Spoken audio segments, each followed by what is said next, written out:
Ndabasuje kandi mbahaye ikaze nyuma y'uko intambara mu burasirazuba bwa Repubulika ya Demokarasi ya Kongo ikomeje gufata indi ntera. Leta ya Kinshasa ikaba yamaze kwemera ko idashobora kwigabotora intare za Sarambwe yitabaje Amerika. Amerika iravuga ko u Rwanda na RDC byemeye guhana agahenge k'ibyumweru 2.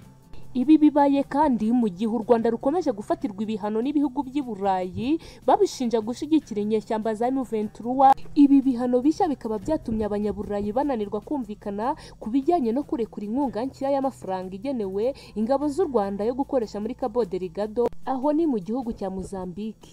Reka dusesengurane izi nkuru zikomeye ku mutekano, politike na diplomasi. Ubane natwe kandi subscribe no kuri buto mutukukore no kunzogera tubashe kubana mu makuru atandukanye tubagezaho. Nguhaye ikaze.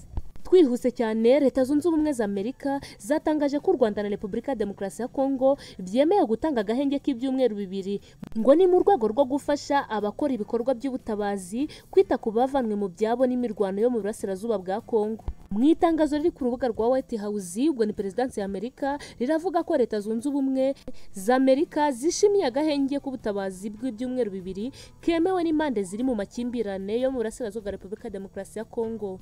White House ivuga ko ibibazo bikeneye ubutabazi muri Kivu y'Amajyaruguru bikabije cyane kuko abantu bagera kuri miliyoni 3 bavanwe mu byabo n'intambara imaze imyaka 2 n'amezi 6 ibera muri iriya ntara ya Kivu y'Amajyaruguru.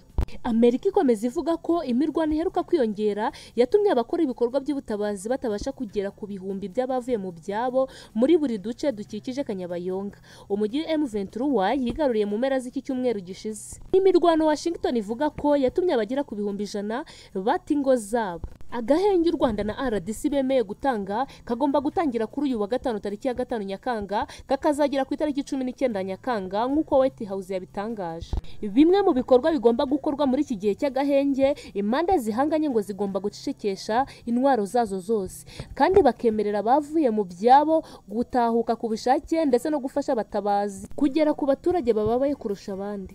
Amerika ivuga ko guverinoma ya RDC n'iy'u Rwanda zagaragaje ko zishigikiye aka gahenge k'ubutabazi k'ibyumweru 2 mu rwego rwo korohereza abaturage batishoboye bakomeje guteseka ndetse no gushyira uburyo bwo gucubya burundu umwuka mubi wo mu burasirazuba bwa RDC. Amerika yongeye gushimangira ko ishyigikiye ibiganiro by'i Rwanda ndetse n'imbaraga guverinoma ya Angola ikomeje gushyira mu gushakira umuti amakimbirane y'igihe kirekire yo mu burasirazuba bwa Kongo. Ku rundi ruhande, abanyaburayi bananiwe kumvikana ku bijyanye no kurekura inkunga nshya y'amafaranga igenewe ingabo z'u Rwanda yo gukoresha muri Cabo Delgado, mu gihe Ububiligi burimo gusuzuma ibihano bishya ku butegetsi bwa Kigali ibushinja gushyigikira inyeshyamba za M23. Nk'uko tubikesha ikinyamakuru African Intelligence, iyi nkunga nshya y'ingengo y'imari ishyigikiwe cyane na Portugal n'Ubufaransa, igice cya mbere cya miliyoni 20 z'amayero cyararekuwe muri 2023, irashimwa cyane mu bihugu bigize umuryango. Ibihugu bimwe na bimwe nk'Ubuholandi, Ubudage na Sweden byagaragaje gushidikanya gutanga iyi mfashanyo. Biravugwa ko abadiplomate b'ibi bihugu batunze urutoki ubutegetsi bw'u Rwanda bushinjwa uruhare mu kwigomeka kwa M23 mu burasirazuba bwa RDC. Uruhare rwa Kigali ngo rukaba ruherutse kugaragazwa muri raporo iheruka gukorwa n'itsinda ry'impuguke z'umuryango w'abibumbye, yerekana ko hari abasirikare ba RDF bakorana n'inyeshyamba n'ubwo ibi u Rwanda ruvuga ko nta shingiro bifite. Abanyamuryango kandi bemeje ko ari ngombwa kwagura ibihano by'ubumwe bw'Uburayi ku bayobozi b'u Rwanda bagize uruhare mu ntambara ya M23. Kugeza ubu umusirikare umwe gusa wa RDF, Kapiteni Jean Pierre Niragire bita Gasasira, niwe wamaze kumigera ku rutonde rw'abantu bafatiwe ibihano muri Nyakanga 2023. Ku rundi ruhande kandi, imyigaragambyo idasanzwe yongeye kugaragara ku butaka bwa Repubulika ya Demokarasi ya Kongo nyuma y'intambara imaze iminsi ivuza ubuhuha, aho umutwe M23 ukomeje kwigarurira ibice bitandukanye mu butaka bwa Repubulika ya Demokarasi ya Kongo. Iyi myigaragambyo ikaba ikomeje gukorwa n'abaturage b'Abanyekongo bakuwe mu byabo, bakaba bakambise mu nkambi yahitwaga, ikaba ari inkambi iherereye i Goma. Bakaba bakoze imyigaragambyo basaba umutekano. Ku rundi ruhande, leta y'Ubushinwa yikomye leta ya Kinshasa nyuma y'uko Abashinwa 6 biciwe muri Repubulika ya Demokarasi ya Kongo. Reka turamburane izi nkuru zikomeye ku mutekano, politike na diplomasi, ari nako nkwibutsa gukanda subscribe kuri buto y'umutuku, ukore no kunzogera kugira tubane makuru atandukanye mbagezaho. Nguhaye ikaze. Abakuwe mu byabo bari mu nkambi yahitwa Gada muri Goma bakoze imyigaragambyo basaba umutekano.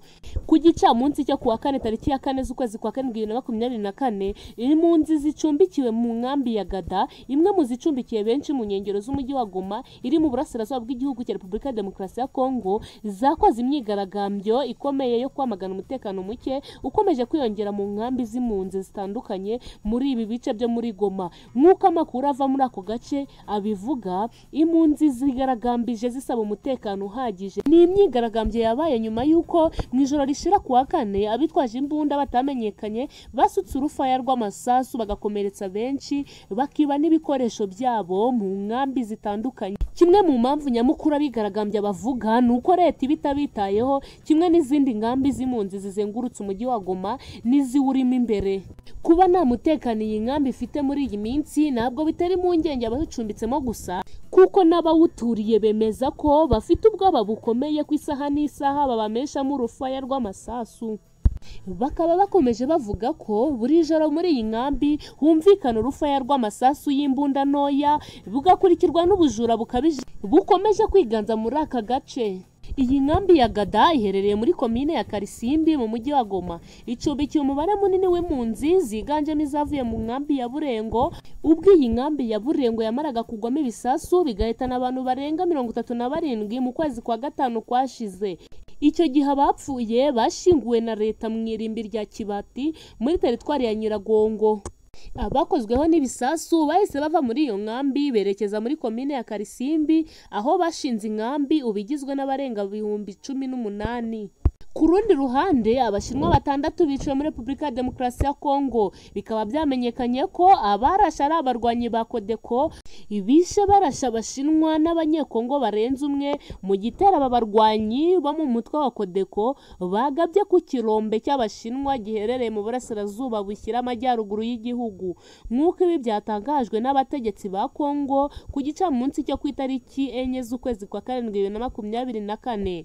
Igihugu cy'Ubushinwa cyahise cyamagana iki gitero cyagabwe mu ijoro ryo kuwa gatatu mu ntara ya Ituri isanzwe ikungahaye ku mabuye y'agaciro ya zahabu.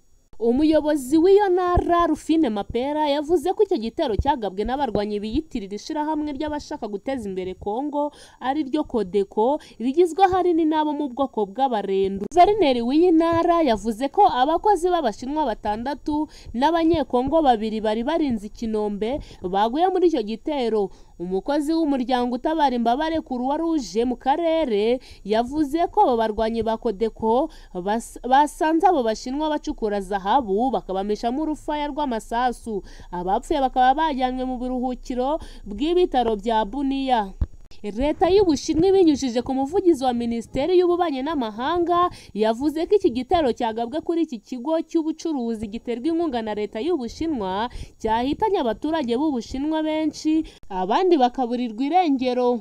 Uyu muvugizi wa Minisiteri y'Ububanyi n'Amahanga yavuze ko Ubushinwa burimo kuvugana na Leta ya Kinshasa ngo bashakisha abakibura. Yasabye kandi ko Leta ya Kinshasa yakurikirana abagabye iki gitero vuba na bwangu bagahanwa hakurikije amategeko. Anasaba ko umutekano w'Abashinwa n'ibigo by'ubucuruzi byabo bikorera muri RDC byarushaho gucungirwa umutekano.